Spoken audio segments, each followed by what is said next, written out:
18 বছর ধরে এসেনশিয়ালি কোনো নির্বাচন হয়নি আমাদের দেশে এবং আমাদের দেশের মানুষ ভোট দেওয়া অথবা ভোটকে ঘিরে যে উৎসবমুখর পরিবেশ এটা আসলে মিস করেছে।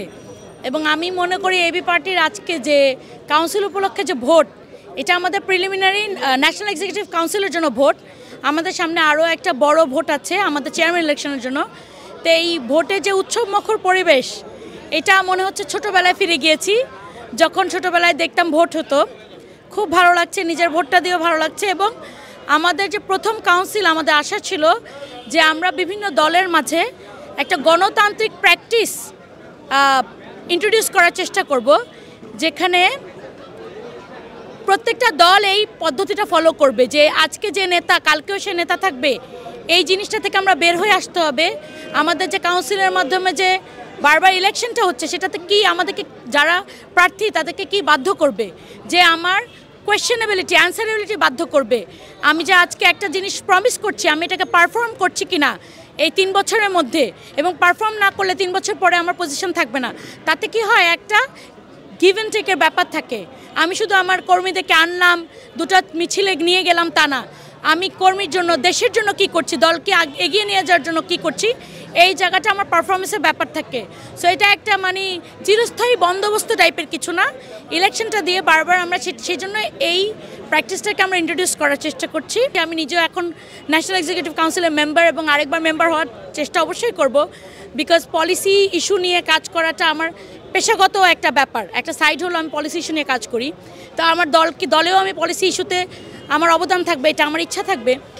বাট সবচেয়ে বড় সৌন্দর্য এটার হলো যে জয়ী হব কিনা তার থেকে বড় সৌন্দর্য হলো এই যে আমরা একটা ইলেকশন দিলাম, এটাতে সবাই যে সচেতন হলো দল সম্পর্কে, এবং যারা প্রার্থী তারা যে তাদের ম্যান্ডেটগুলো যখন দিবে তার আগে তো সচেতন হতে হবে, পড়তে হবে, এটা নিয়ে স্টাডি করতে হবে, এরপর ম্যান্ডেটগুলো দিতে হবে।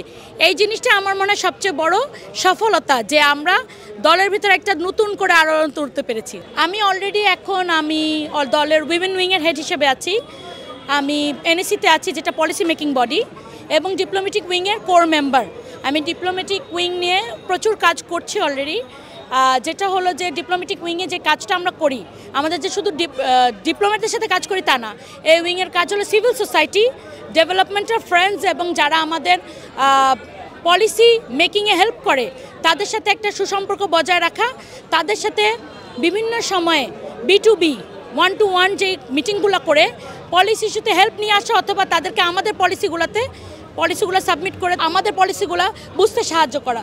তা আমি মনে করি যে এটা আমি কাজটা চালিয়ে যাব, এবং আমাদের যে উইমেন উইং তাদেরকে এই যে নারী নেতৃত্ব, আরও নতুন নতুন নারী নেতৃত্ব এনে আমাদের দলকে আরও স্ট্রং করার চেষ্টা আমি করব।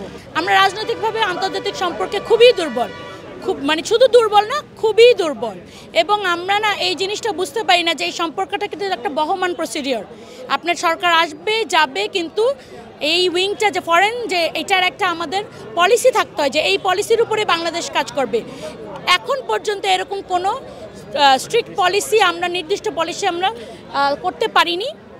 আমরা যখন এসেছে তখন তার বাপের ইচ্ছা, স্বামীর ইচ্ছে, অথবা তার নিজের ইচ্ছায় কিন্তু পলিসি হয়েছে, যেটা হলো একটা দেশের সামনে এগিয়ে যাওয়ার জন্য খুবই ভুল একটা ডিসিশন।